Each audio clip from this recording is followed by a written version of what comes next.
उत्तर प्रदेश के जालौन में एक ऐसे डॉक्टर का मामला सामने आया है जिसने अपनी हरकतों से सारी हदें पार कर दी। इस डॉक्टर ने महिलाओं को अपने जाल में फंसाकर एक दो नहीं बल्कि 3 शादियां कर ली और चौथी महिला के साथ भी अवैध संबंध बना लिए। ये मामला उस वक्त सामने आया जब मध्य प्रदेश की रहने वाली उसकी तीसरी पत्नी ने पुलिस से न्याय की गुहार लगाई।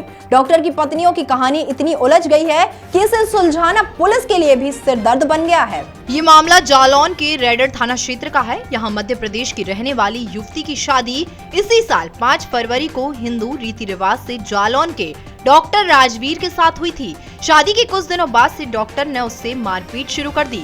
8 महीने बीतने के बाद जब उसके सब्र का बांध टूटा तो उसने पुलिस से न्याय की गुहार लगाई और अपने पति के खिलाफ तहरीर देकर मुकदमा दर्ज करवा दिया। पीड़िता ने पुलिस को बताया कि सिर्फ डॉक्टर ही नहीं बल्कि ससुराल वाले भी उसे ताना मारते हैं। पति पत्नी के बीच जब विवाद ज्यादा बढ़ा तो पता चला कि ये डॉक्टर पहले से ही शादीशुदा है और उसने अपनी पहली पत्नी को इंजेक्शन देकर मार दिया था।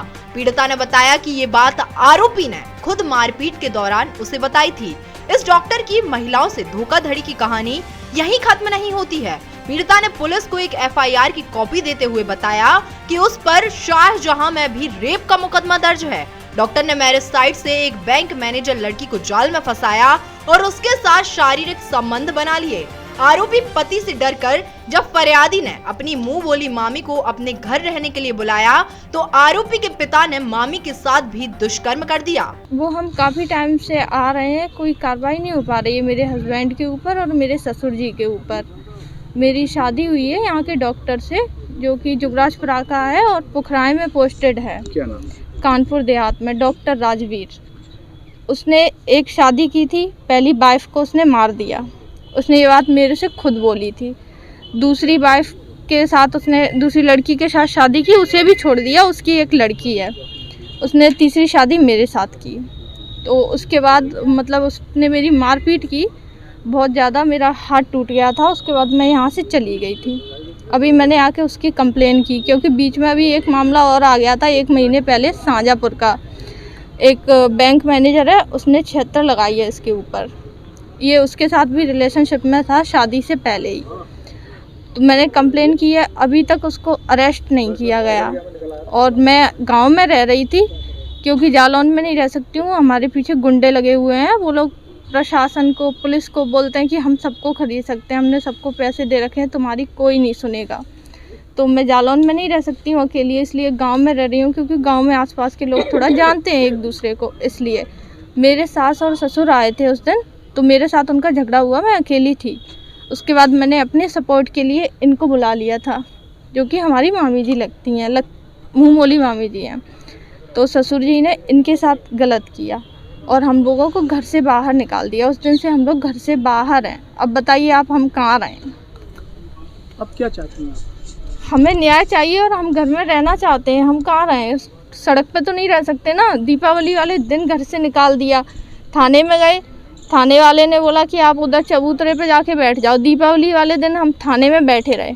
उसके बाद DIG के यहाँ गए थे झांसी, उन्होंने SP साहब से मिलने के लिए बोला। SP साहब ने CO साहब से मिलने के लिए बोला। अभी तक किसी भी मैटर पर कोई कार्रवाई नहीं हो रही है, ना मामी जी के पर ना मेरे पर। हम यहाँ सर 2-3 बार आ चुके हैं, यहाँ से मेरी कोई सुनवाई नहीं हो रही है। इसलिए ये सपना है डॉक्टर की पत्नी है जो हमारी रिश्ते में भानेज लगती है, इसी ने हमें बुलवाया था। तो हम 24 तारीख को ठीक दीपावली को आए थे। तो जुगराजपुरा उसने मेरे साथ गलत किया है, उसी कारण हम यहाँ फिर रहे हैं। तो हमारी कोई सुनवाई नहीं हो रही है। नीलू में। कौन है ये डॉक्टर का पिता है। तो आपने पहले क्या पुलिस से शिकायत नहीं की इसकी? 24 तारीख से बराबर हम कर रहे हैं, प्रशासन मेरी कोई सुनवाई नहीं कर रहा है। इस मामले में अपर पुलिस अधीक्षक असीम चौधरी ने बताया कि रेडर थाना क्षेत्र का मामला है। एक महिला ने शिकायती पत्र दिया है। इनका मामला पहले से ही पंजीकृत है और कोर्ट में विचाराधीन है। तथ्यों के आधार पर कार्रवाई होगी। पीड़ित की मामी के साथ रेप को लेकर भी शिकायत प्राप्त हुई है, जिसकी जांच कराकर मुकदमा दर्ज किया जाएगा। ये जो प्रकरण है, जो महिला की आप बात कर रहे हैं, इन्होंने अपने पति के खिलाफ, जो डॉक्टर है, उनके खिलाफ दहेज उत्पीड़न का मुकदमा लिखवाया था, जिसकी विवेचना महिला थाना जालौन से हुई थी। विवेचना में साक्ष्य पाए जाने के बाद इसमें आरोप पत्र लग चुका है। आरोप पत्र इस समय माननीय न्यायालय में है, प्रकरण वहाँ विचाराधीन है। जो दूसरा प्रकरण आप कह रहे हैं कि जो ये पत्नी है, इन्होंने अभी एक शिकायत करी है कि इनकी जो मुंह बोली बहन है उनके साथ उनके पति के ससुर ने बदतमीजी की है और काफ़ी और आरोप भी हैं उसमें। तो उस प्रकरण की जांच कराई जा रही है। अगर आरोप सत्य पाए जाएंगे तो अभियोग पंजीकृत कर आगे की कार्रवाई की जाएगी। फिलहाल दोनों फरियादी न्याय की आस लिए दर दर की ठोकर खाने को मजबूर हैं। अब देखना होगा कि इस हैवान के खिलाफ कब तक कार्रवाई होती है।